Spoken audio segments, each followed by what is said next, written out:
প্রিয় শিক্ষার্থী বন্ধুরা, আজকে আমরা অষ্টম শ্রেণীর গণিত সমাধান করব অ্যাসাইনমেন্টের আজকে প্রথম সপ্তাহের সমাধান। তো প্রথমে আমাদের একটি সৃজনশীল প্রশ্ন দেওয়া আছে। এখানে বলা হয়েছে ফাবিয়া স্কুল থেকে উপবৃত্তি বাবদ 3200 টাকা এবং তার ভাই সাকিব বৃত্তি বাবদ কিছু টাকা পেল। তারা উভয় 5% হার মুনাফায় প্রাপ্ত টাকা একই ব্যাংকে 2 বছরের জন্য জমা রাখলো। ক নম্বর প্রশ্নটা একটু খেয়াল করো, আমি একটু জুম করে দেখাই। এখানে বলছে একই হার মুনাফায় কত বছরে ফাবিয়ার টাকা মুনাফায় আসলে 1.5 গুণ হবে। একই হারে মুনাফায় কত বছরে? তো চলো আমরা ক নম্বরটা সমাধান করে দেখি। দেখো এখানে দেওয়া আছে আসল অর্থাৎ পি সমান 3200 টাকা, মুনাফা আসল 1.5 বছরের কথা বলা হয়েছিল, অর্থাৎ 32 গুণ 1.5 আমরা গুণ করলে পাই 4800 টাকা। মুনাফায় তাহলে কত থাকবে? আয় সমান 48 সাথে 3200 টাকা বাদ দিলে যেটা থাকবে সেটা হচ্ছে আমাদের মুনাফা 1600 টাকা। এখন মুনাফার হার আমাদের বলেছিল কত? 5%। তো 5% অর্থাৎ 5/100কে যদি করি তাহলে আমরা আসি 0.05। এখন দেখো আমরা জানি আয় সমান PNR, আমরা এই সূত্রটা কিন্তু আগেই পড়েছি। তো আমাদেরকে সাইড চেঞ্জ করেছি PNR এবং আই ওর পাশে চলে গেছে, এনকে রেখে দিয়েছি যেহেতু এন আমাদের বের করতে হবে।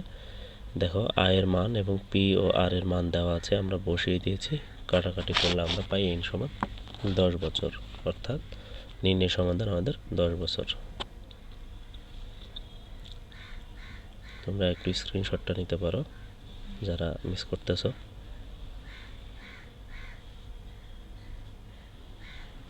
আচ্ছা, এরপরে চলো আমরা দেখি খ নম্বর প্রশ্নটা কি বলছে।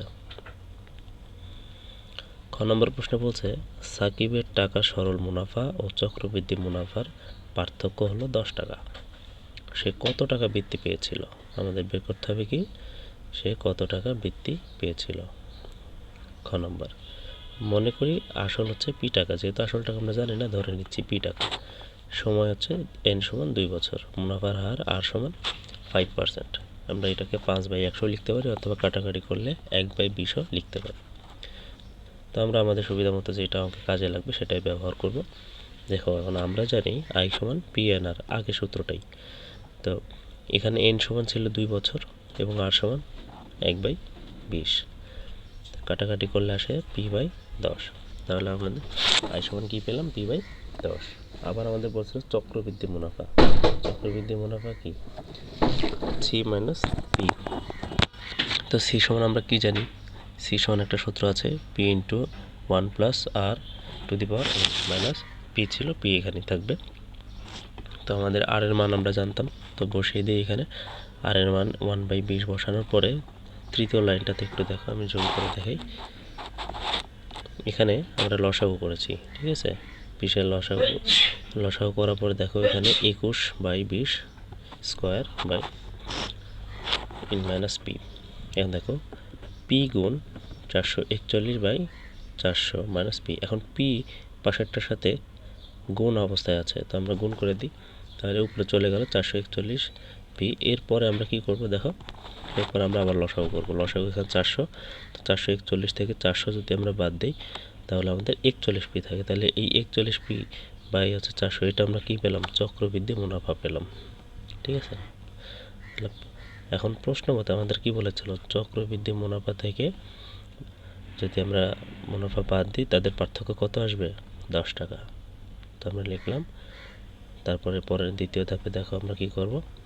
দ্বিতীয় ধাপে আমরা হচ্ছে লসাগু করব। লসাগু করার পরে এখানে আমরা পাচ্ছি P/400 ইকুয়াল টু 10, অর্থাৎ পি এর পাশে থাকবে, 400 দিকে পার হয়ে যাচ্ছে বাম পাশে।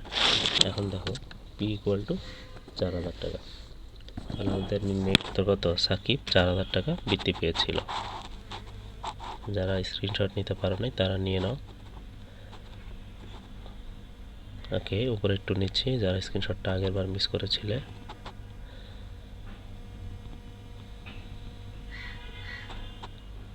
এখান থেকে স্ক্রিনশট তোমরা নিতে পারো। আচ্ছা, আমরা এবার গ নম্বর প্রশ্নে চলে যাচ্ছি। গ নম্বর প্রশ্নে বলেছিল সাকিব, দেখো সাকিব প্রাপ্ত বৃত্তির টাকা দিয়ে একটি ঘড়ি কিনে কত টাকায় বিক্রি করলে 15% লাভ হবে।